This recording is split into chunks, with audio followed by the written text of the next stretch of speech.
Have you ever met someone like that? Usually quiet, unnoticed, and everyone thinks he's a bit slow. But in the end, you realize the real fool was you all along. Today's story is about a boy who was laughed at by an entire kingdom, but his wisdom was enough to silence every single person who mocked him. Imagine a real royal castle. Not some dull pile of gray stones, but a grand hall draped with deep red velvet curtains, with polished marble floors shining underfoot. Above, 3 rows of massive golden chandeliers slowly rotate, their candlelight casting a honeyed glow over every face. The air is filled with the scent of fresh roast knot. Just one bouquet, but hundreds, arranged in white marble vases, imported from Italy. The king we'll call him King Aldrich sits on his throne. It's carved from black oak, with armrests shaped like roaring lion heads, their eyes set with real garnets. He wears a purple velvet robe trimmed with white ermine fur. He's in a good mood too.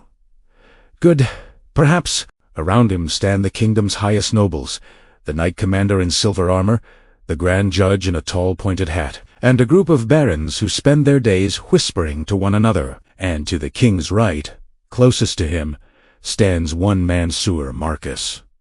Marcus is the king's most trusted advisor. His hair is gray, his gaze calm, and he never says a word more than necessary. Everyone in the kingdom knows. Without Marcus's advice, the king wouldn't even decide where to go hunting. He wasn't born a noble. He rose to his position through sheer intelligence. But you know how courts work, whether in ancient England, France, or even your office break room? There are always people who can't stand someone else's success. The nobles smile at Marcus in public, but grind their teeth behind his back. They're waiting for him to fail. Waiting for the king to one day say, "Enough, you're not so special after all." That morning, after finishing his first cup of spiced warm wine, the king wiped his mouth and suddenly let out a laugh. It wasn't loud, but the entire hall fell silent. Marcus the king turned to his advisor, his eyes gleaming like a cat playing with a mouse. "You are the smartest man in this kingdom.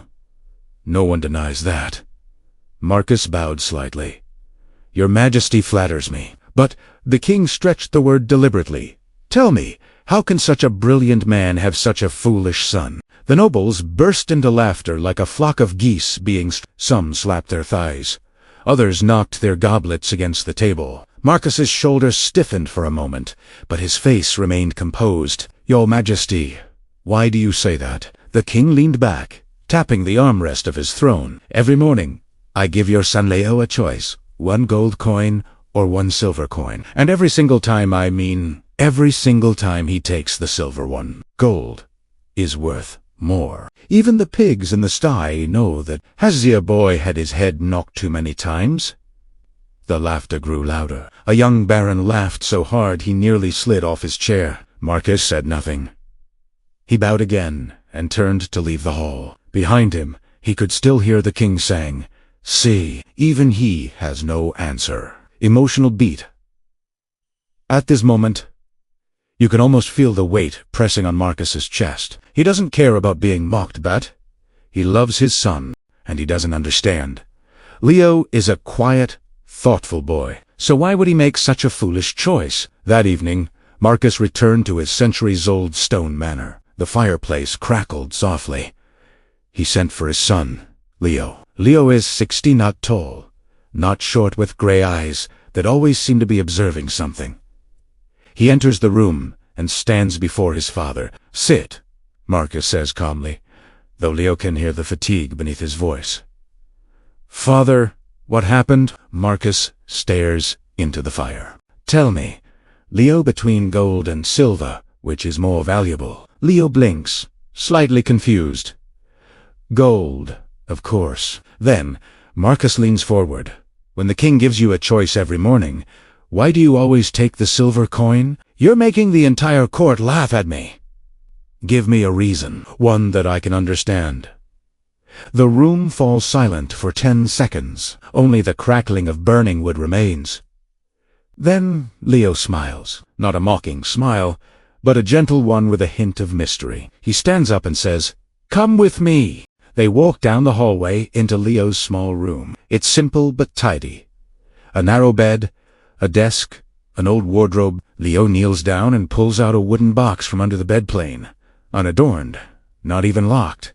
He opens the lid. The candlelight spills instead of revealing a box full of silver coins. Dozens of them neatly stacked, shining like little moons.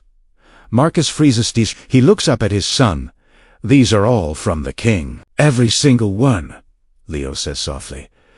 "But I don't understand if you know gold is more valuable." "Father," Leo interrupts gently, "think about it. If I had taken the gold coin, even once, what would have happened?" Marcus opens his mouth, then closes Italiana. Leo continues. "The king would laugh. Once and the game would be over. He wouldn't call me again. He wouldn't offer me a choice every morning. He'd say, 'Ah, the boy finally got smart,' and move on to find some other amusement." Leo picks up a silver coin, flipping it between his fingers. "But as long as I keep choosing silver, he believes I'm foolish. He'll call me every day, just to watch me make the same mistake. The nobles will laugh. The king will be entertained.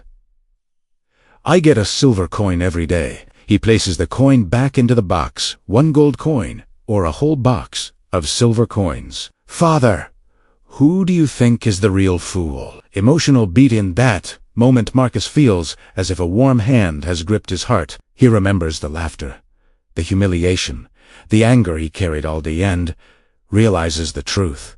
The one who failed to see clearly was himself. He slowly kneels down, places his hands on his son's shoulders, and looks at him for a long time. Then he smiles, his eyes glistening with tears. "I am proud of you." That's all he says. The next morning, Marcus returns to the throne hall. The king grins as soon as he sees him. "Well, Marcus, did you teach your son a lesson? Has he finally decided to take the gold coin?" The nobles lean in, eager to hear. Marcus bows deeply, then raises his head with a calm smile, the kind only someone who knows the truth can wear. "Your Majesty, I did speak with Leo, and I learned a very valuable lesson." "Oh." The king is intrigued. Marcus speaks slowly.